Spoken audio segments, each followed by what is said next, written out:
The It remake is an acceptable modern horror film. It's not for me. I don't like horror movies where their idea of something scary is a sudden loud noise. That's startling, it's not scary.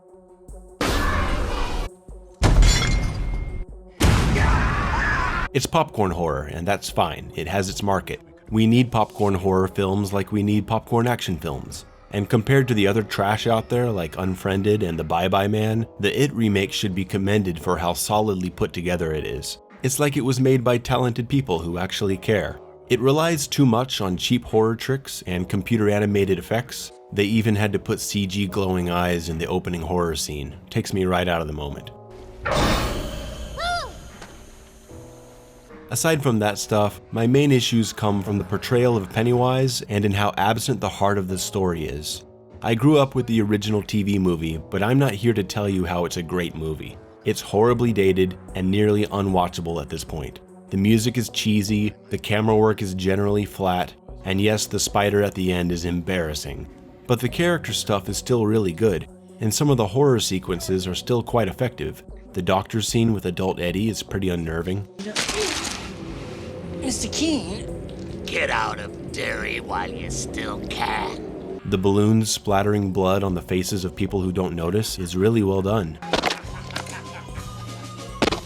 There's some good photography using really simple concepts like Georgie's paper boat floating through the sewer to psychologically mess with Bill. The first half of the TV movie is pretty decent because the kids are great, especially for being in a 1990 TV movie. The second half is absolutely terrible, with some of the worst acting ever put on film. Why is it doing this? Why does it hate? Why is it so mean? It's not that they're bad actors. I've seen them in other stuff and they can do a good job. It just didn't work here. The remake actually suffers from the same problem, where the first half is better than the second. The kids are great in the remake too. They feel like an authentic group of young friends with history, and the child actors are excellent. They're written well, directed well, and the movie is really nicely shot and colored and captures them all well. I have no complaints about that. The problem comes from how their friendship isn't established as an important factor in defeating Pennywise. And it all comes down to this scene right here, the bathroom scene. It's the most important scene in the whole story. I'm gonna compare the TV movie and the remake directly on this one. In the TV movie, Beverly hears voices coming from the sink. Help me. Help me, Beverly. Hello? A balloon inflates from the drain and splatters the sink and Beverly with blood. Terrified, she tells her dad what happened, but her dad doesn't see it. Pennywise feeds on the fear of children and adults don't perceive him. Beverly obviously has a bad relationship with her father. He's emotionally abusive and probably beats her too. The remake takes it to the absolute extreme, turning him into a man so repulsive he could have been in the Human Centipede too. A short-fused maniac who likely sexually abuses her. I'm not sure how far his abuse goes in the book, but the degree to which they portray him in the remake is comically exaggerated. Actually, the way the remake amps up everything to ridiculous extreme levels is one of the things that turns me off the most. Like this scene, probably the best horror scene in the original, where the kids are looking at old photos of the town's history, and the photos starts to move, and you see Pennywise dancing in the background, getting closer and closer to the foreground.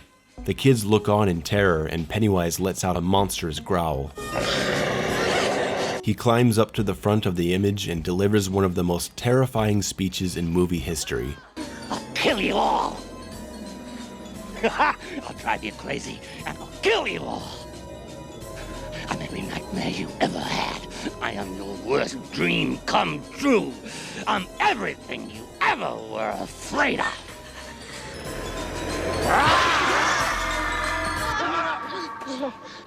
The remake doesn't have anything near this good. Instead, we have the kids looking at old footage of the town, same setup, Pennywise appears, and then, oh my god, giant computer animated clown head comes out of the screen, I'm so scared. It's also exaggerated. The simple, dark, creepy sewer is now a giant carnival with a dancing clown show. Ghost Georgie goes from playing on Bill's guilt through sadness to screaming and berating him like a demon. The simple blood spatter from a single balloon becomes a big, dumb scene of hundreds of gallons of blood flying out of the sink and all over the room. Do they make everything so extreme because kids these days will get bored if they don't? Maybe that's it. Anyway, what was I saying? Right. Beverly's dad doesn't see the blood, and Pennywise laughs at her, just making it worse.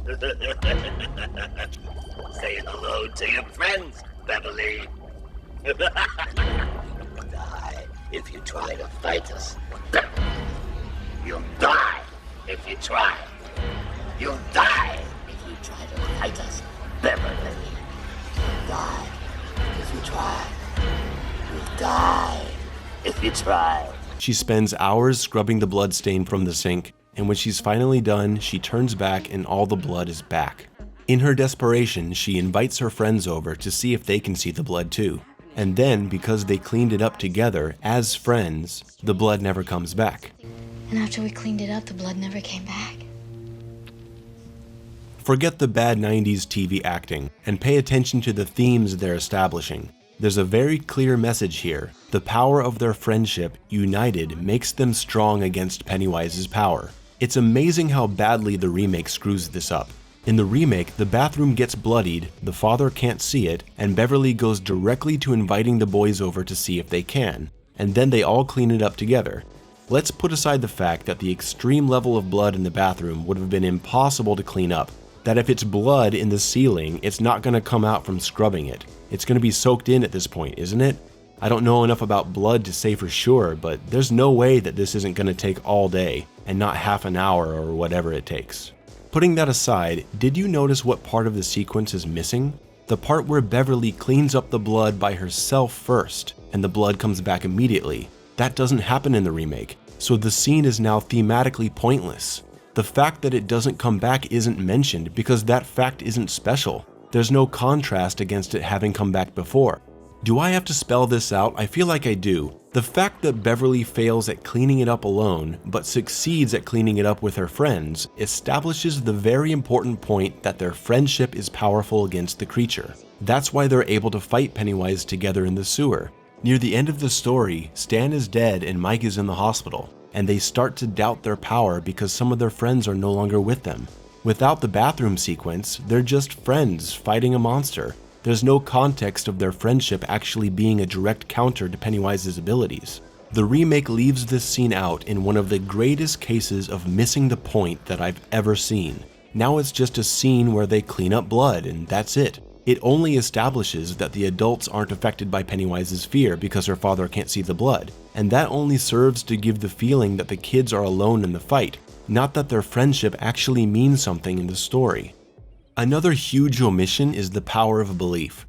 In the TV movie, Beverly's skill with the slingshot gives them the confidence to go on the hunt for Pennywise, and the boys have pieces of silver. Why would silver work against this monster? Well, because it has to. Gonna do against silver. They can kill it. Believe, Stanley, we have to. They believe in it because silver is a classic weapon against monsters in stories. Down in the sewer, Stan gets grabbed and Beverly drops the silver. Eddie grabs his inhaler and uses it as a weapon. But it's just an inhaler, why would that do anything? Well, because he believed so much that it would. Later you find out that Eddie's inhaler is a placebo, it's just water. His belief in it made it strong. It's fair to say that if one of them had been able to believe strongly enough in an imaginary sword, they could have swung it to cut off Pennywise's head.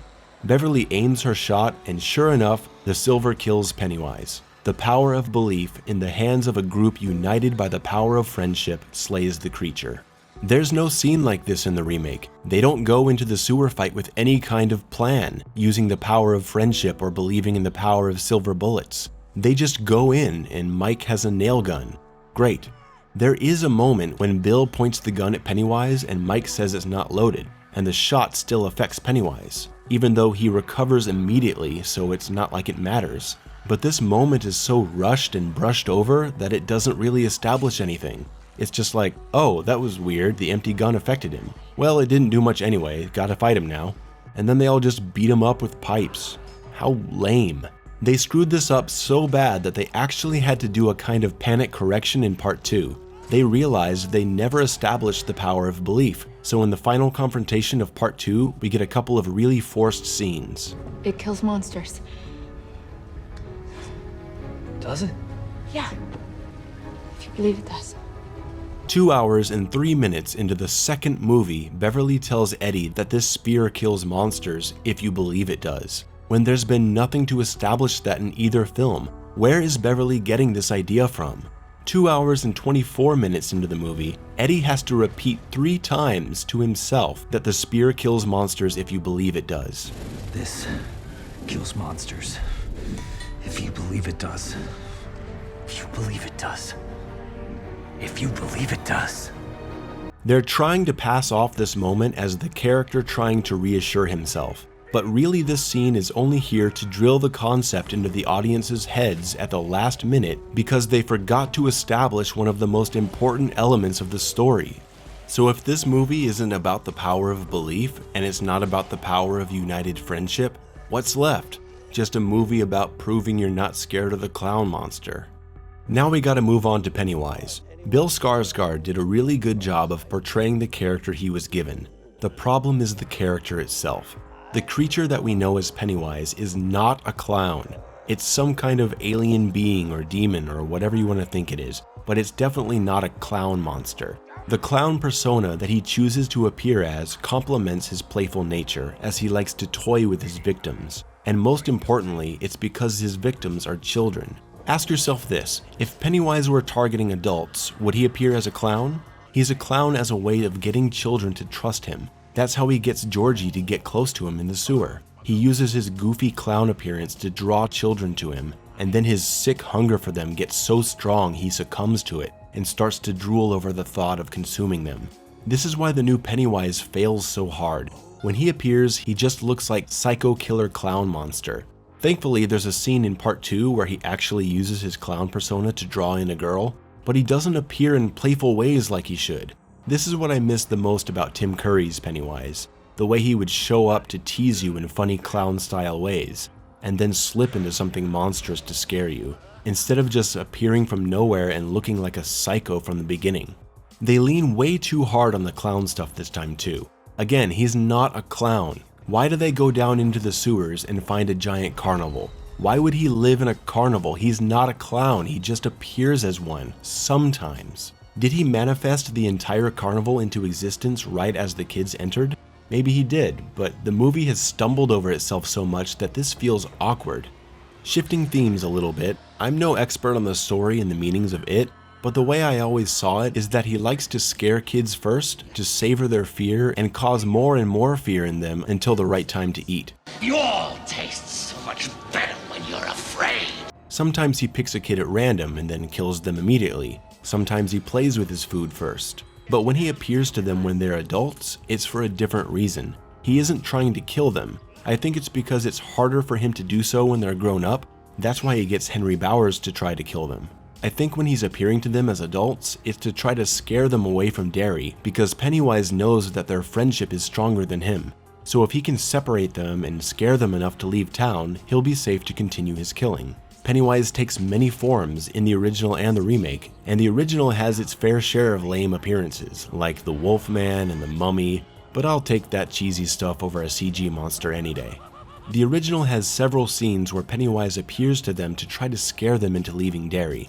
My personal favorite is how Pennywise messes with Richie with the balloons in the library. I just have to show you a truncated version of this scene. Come on up, Richie.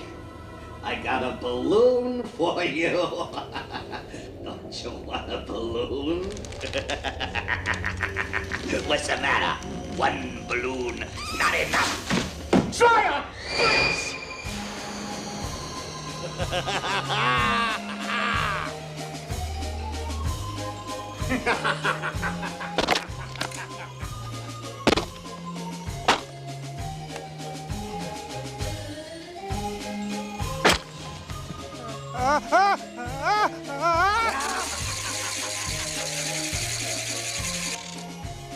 Is everything all right?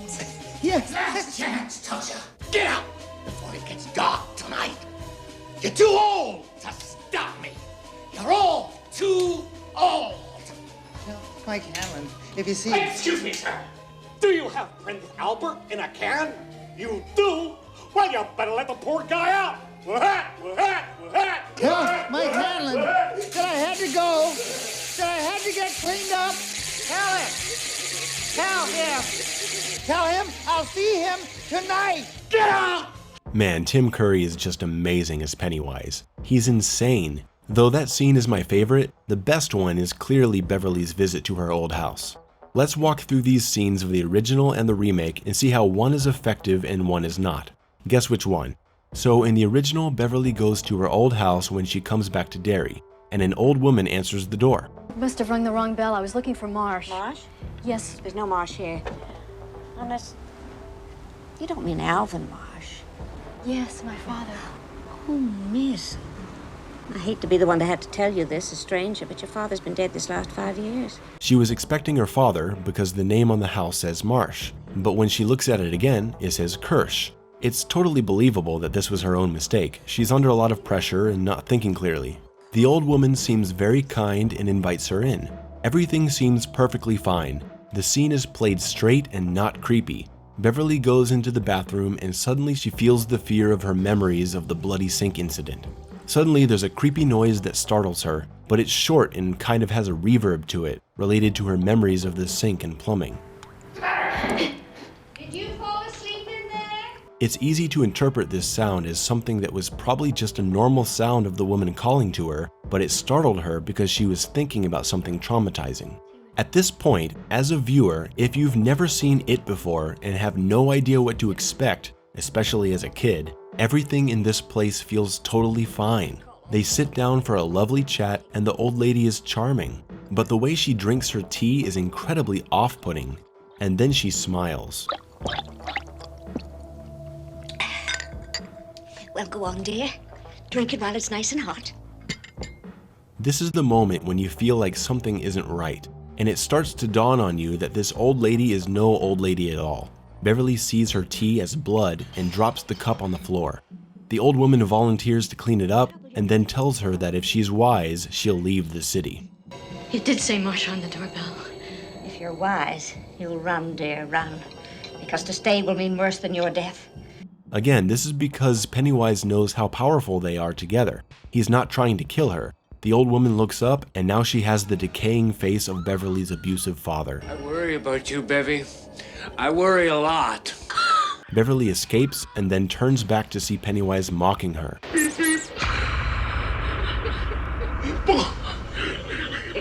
Then at a second glance, the house was actually completely boarded up and abandoned, and the experience leaves Beverly in a horrible state of mind.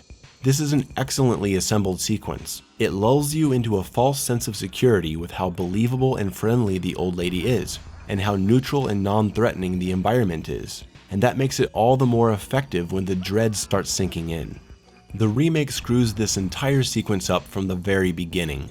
Beverly goes to her old apartment, and right away we're supposed to feel uncomfortable because the location is dark and creepy, a very different tone. She rings the doorbell, and immediately we get creepy old lady.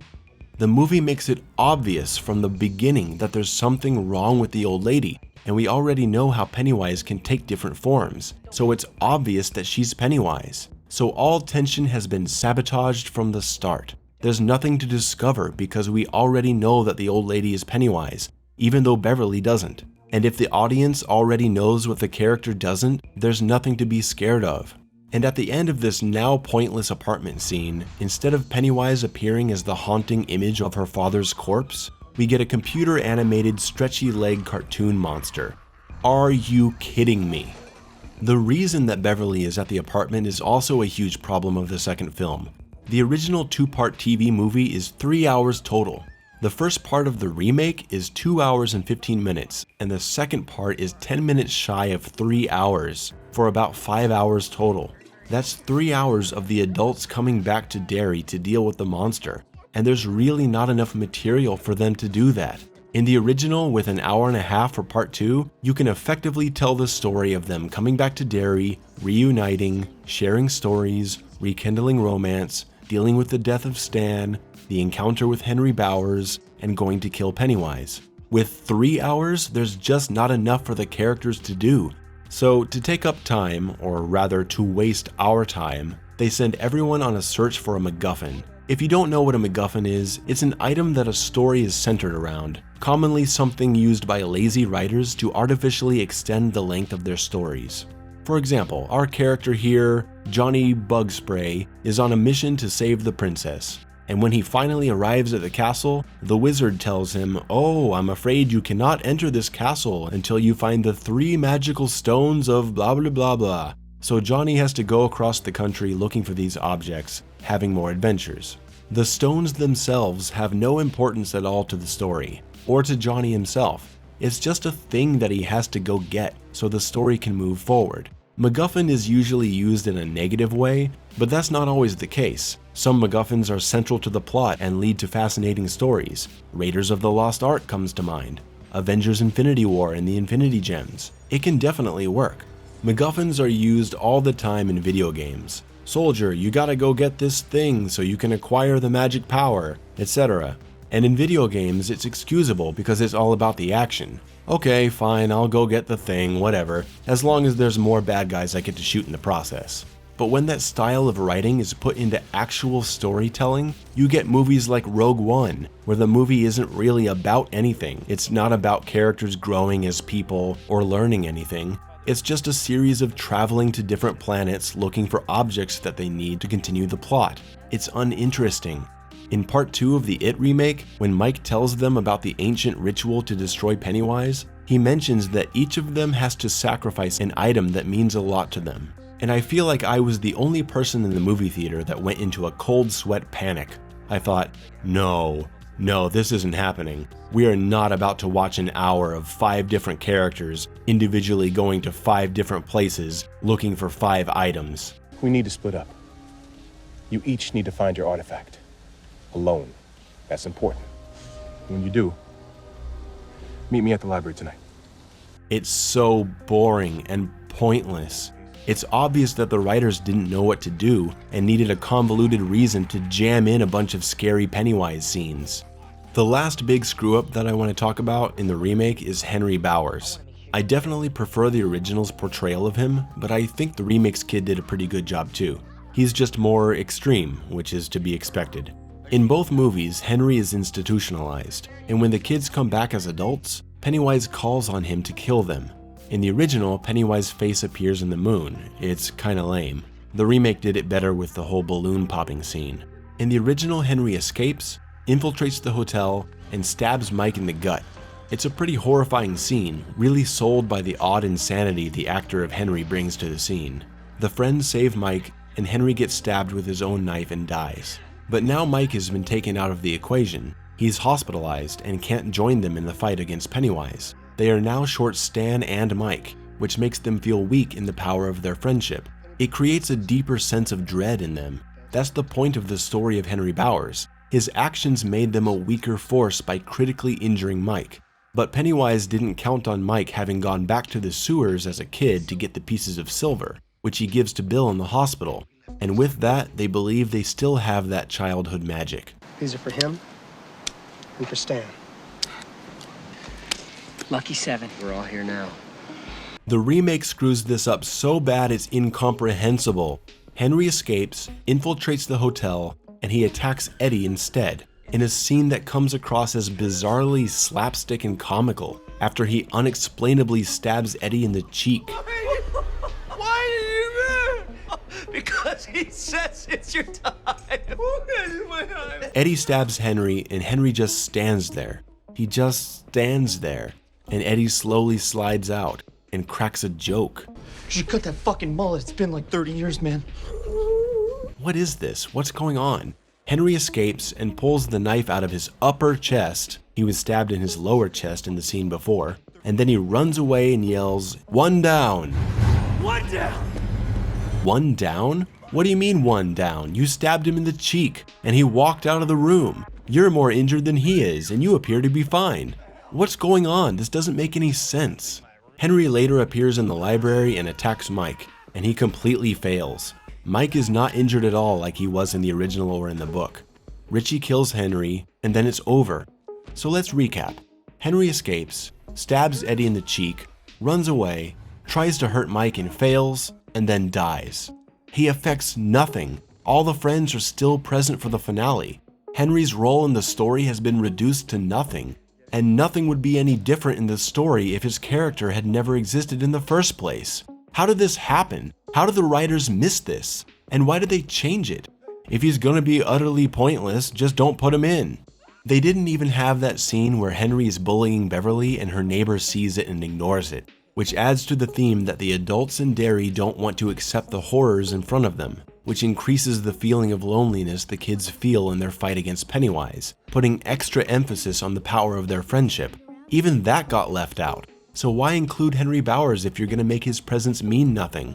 I guess the writers couldn't be bothered to invest the time into writing a good story, or adapting a good story that was already written for them decades ago. They just left stuff out for no good reason. Bill's wife that follows him to Derry, and Pennywise captures her in his deadlights, and Bill has to save her at the end of the movie, and then she sits on his childhood bicycle and they try to outrun the fear, and then she wakes up and they're gonna be okay? Does any of that happen in the remake? Nope. Let's just show them bickering at each other in the beginning of the second movie. That's not the way life works out. I think what Peter wants, and what the studio wants. The studio? When did you become a company man? Jeez, you're an artist. And then never mention her again. Pretty much everyone agrees that the second part of the remake is much worse than the first part. But you have to wonder how much the second part is to blame for that. I think it was set up to fail. While the second part is more obviously bad, the first part commits the far greater sin of not establishing the heart of the story, the power of belief, and the power that friendship has over Pennywise. The first part of the remake may be a better watch because of the kids and less ridiculousness and being less bloated, but the first part also ripped out the elements of the original story that the entire thing is supposed to be based on. They didn't leave any foundation for the second part to be built upon. So of course the second part sucks. They had nothing to work with. And that's why I think the first part is actually much worse. The first part's incompetence is responsible for producing the awfulness of the second part. The first part is like the parents, and the second part is their dumb baby. And if a baby grows up into a child that can't read, can't write, can't speak straight, and can barely walk without tripping over itself, do you really blame the baby? Shouldn't you blame the irresponsible and incompetent parents? To sum it all up, the message of the original film is that with the company of true friends and having faith, you can defeat your fears. Help me.